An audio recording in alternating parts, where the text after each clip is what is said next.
Hi everyone, my name is Miss White and I am the school librarian at Shepherd Middle School in San Antonio, Texas, and today I'd like to share some of my favorite middle grade books with you. These books are very important because they each tell a story about autism. The main characters are all autistic, and each book was written by an author who is also autistic. The three books I'll be sharing with you today are The Someday Birds by Sally J. Pla, Get a Grip, Vivi Cohen by Sarah Caput, and Me and Sam Sam Handle the Apocalypse by Susan Vaught. Here are some quick objectives for our lesson. After today's lesson, students will be able to describe autism and neurodiversity, distinguish between new and old ways of talking about autism, and explain why the difference is important, write an example sentence about an autistic character. Additional resources will also be shared on a Google site dedicated to middle grade books about autism, which I'll share with you at the end of our video. So what is autism? You might have heard of it, but maybe you don't know what it is exactly. Autism falls under the umbrella of something called neurodiversity, which kind of means different brains.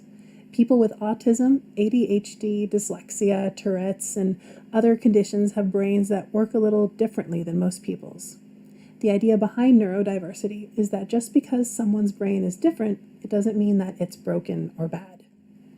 Autism is a developmental disability that changes the way a person communicates and changes the way that they experience the world. The world might be louder or brighter to an autistic person. The tag on the back of their shirt, which might be easy for you to ignore, it may feel like a cactus to them. They might have trouble expressing themselves, especially when they're upset, and they may not be able to find the right words to describe how they're feeling. Autism makes it hard to do a lot of things, but autistic people may also have strengths in other areas. They might be really good at seeing patterns or remembering things. Let's do a quick writing exercise. Based on what you know about autism and what you see on the screen here, I want you to take a moment and think about how you would write an autistic character in a story of your own. In a single sentence, describe your character. What is life like for them? Feel free to pause the video if you need to, and when you're done, hang on to that sentence because we'll be using it later on. Another thing worth mentioning is that you can't always tell if someone is autistic just by looking at them. For example, we've been talking for a few minutes now, and you may not have been able to pick up on the fact that I'm autistic myself.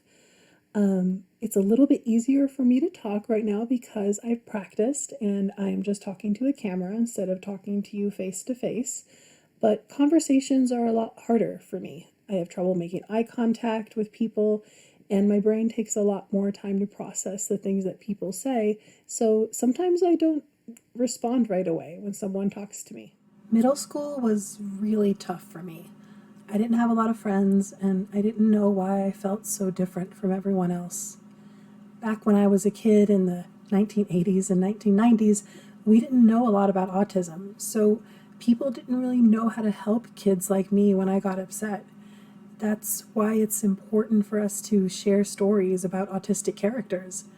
I wish that I had had these three books when I was a kid because I feel like they would have helped me understand myself better, and they would have helped other people to understand me better too. And also, they help me to not feel so alone. When I read these books, I know there are other people like me out there in the world. If you read an older book, like from the 1980s or 90s, that has an autistic character in it, you'll likely find that the autistic person was kind of weird in a bad way. In older books, kids with autism didn't usually talk, or if they did talk, they spoke like a robot, very flat, with no emotion. They took things literally all the time, and they didn't understand people. They didn't act right or behave appropriately, and they got upset and screamed for what seemed like no reason. So honestly, autistic kids were kind of written like aliens back then. They did weird things for mysterious reasons that were never fully explained to readers. Autistic characters were also usually written like they just didn't care about people. They would ignore their family and friends, and if someone was upset and crying, they wouldn't understand, and they would say mean things to them or walk away. And so altogether, autistic characters in older books were not very nice people. A lot of older books focused too much on how autism looked on the outside to someone who wasn't autistic. There were a lot of examples of how autistic kids act differently, how they don't always do what you expect someone to do. And the focus was always on a kid's weird behavior without wondering why they were acting the way that they did. Authors didn't write a lot about what autistic kids were thinking or feeling because they didn't really know. And we didn't have a lot of autistic authors back then who could tell us what they really thought or how they really felt. Today, we know a lot more about autism. We know there are a lot of autistic adults and teenagers who want to tell their own stories. They can either talk, or some of them who can't talk can write really well. And a lot of them want to write fictional stories with autistic characters. A lot of autistic writers talk about how they started writing because they didn't see enough stories with people like them, and they wanted to do something to change that. The 3 books that I'm featuring today are all fiction books, but the authors use their real-life experiences with autism to create these realistic stories about autistic kids. In Get a Grip, Vivi Cohen by Sarah Caput, 12-year-old Vivi really wants to play baseball, but her mom thinks that she shouldn't because she's a girl and because she's autistic. Vivi's mom spends a lot of time worrying about how Vivi doesn't really fit in, and she wants Vivi to try and act like everyone else instead of being herself. So Vivi has to figure out how to prove herself to her mom and to everyone else who doubts her. In Me and Sam Sam Handle the Apocalypse by Susan Vaught, Jessie wants to clear her father's name after he's wrongfully accused of stealing, but nobody believes in her, except her Pomeranian dog Sam Sam. And Jessie isn't really sure that she believes in herself. But when a tornado hits their town, Jessie gets a chance to prove that she can be a hero, and Sam Sam can too. In The Someday Birds by Sally J. Plott, Charlie has to endure a cross-country road trip in a tiny RV with 3 loud and messy siblings. They're driving to a hospital to see their dad, who is injured in Afghanistan. And Charlie's goal is to see every bird on the Someday Bird list that he made with his dad. Charlie thinks that maybe if he finishes the list before they arrive in Washington, D.C., it'll make his dad feel better, and then maybe everything will be okay. We do see a lot of autistic traits in each of the characters. They flap their hands, they cover their ears when things are too loud, and they run away when they get overwhelmed. But there's a big difference between these books and the older books that people used to write about autistic characters. A lot of the kind of weird behaviors that we see in the autistic characters have a purpose behind them, and the books take the time to tell us that and explain it to us. The autistic kids are responding to the world around them. They flap their hands for a reason, they cover their ears for a reason, they run for a reason. Autistic brains aren't some mystery. They're not responding incorrectly. These kids are just responding differently, and that's okay. And the way that the non-autistic or neurotypical people in the stories act toward the autistic characters is also worth noticing.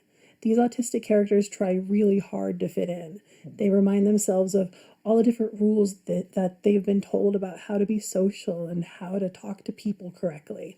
And sometimes they're bullied or misunderstood or ignored by people who don't understand them, but their family and friends are usually different. They respect them, they listen to them, and they try to help make things better for them instead of just complaining or belittling them all the time.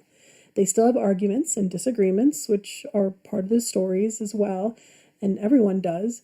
But at the end of the day, these family members and friends still love and accept the autistic characters, which is a really big deal. And even though other people don't always understand them, these characters all have incredible empathy or concern for others. They worry about the safety of their family and friends. They feel bad when they mess things up and upset other people without meaning to. And they have a very strong sense of right and wrong, and they want things to be fair for everyone. These characters are not written as heartless aliens or robots. They're written like real people, like you and me. We should always be careful when we're writing diverse characters, especially when you're writing about someone who has a very different life experience than you do. You don't want to write something that's stereotypical or untrue, and you always want to make sure that your characters feel like real people. Elizabeth Bartmus gave this great example on how to write an autistic character on the Disability and Kidlit website.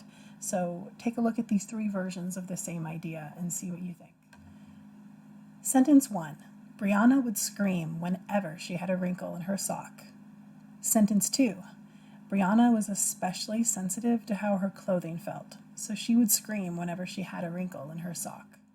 Wrinkles in Brianna's socks grated on her nerves like sandpaper on raw skin. Brianna often had difficulty conveying how unpleasant this was to other people, and when it happened, it reminded her of all the times she tried to communicate her frustration and had been ignored. As you think about each of these examples, try to imagine the picture that each of these paints. How do each of these sentences make you feel about Brianna? Which one helps you to understand her perspective? And how can you take these ideas and incorporate them into your own writing? Remember that sentence you wrote at the beginning of the lesson? Let's take a look at it again. How would you edit what you wrote? How could you reveal more of the character's internal thoughts and motivations? Don't feel guilty about what you wrote before. Every writer has to edit their work multiple times before it's published. And this is also a good lesson in empathy, since it encourages us to try and see things from someone else's perspective, which can be really hard sometimes.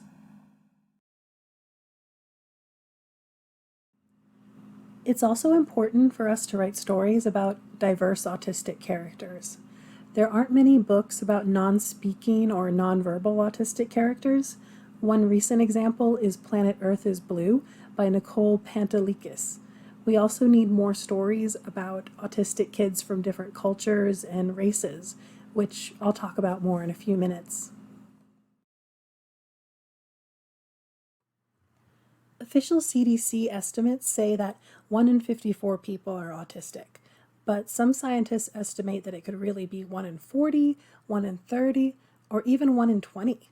So if you think about how many students there are in your school and how many teachers and staff members, like cafeteria workers and custodians, the chances are that you probably know someone with autism. They might not be open about their autism. They might be afraid or uncomfortable talking about it, or it could be that they don't even know that they're autistic. I didn't know until I was much older myself. Some people don't want to talk about their autism because they're worried that they'll be bullied or misunderstood, or they think that people will think less of them or think that they can't do their jobs. That's why it's important for us to promote autism acceptance and awareness. The more people know about autism, the less scary the world will be for people with autism. But we don't have to wait until April to talk about autism. We can have neurodiverse book displays anytime, or during Women's History Month, we could talk about autistic women like Temple Grandin, who invented a cow squeezing machine. You should look it up, it's kind of cool. And we can invite autistic people in our community to come visit our school and talk about what they do and what their life is like. The focus doesn't always have to be on autism, but we should still try to include autistic people more often. And the same is true of disabled people and people in other diverse groups.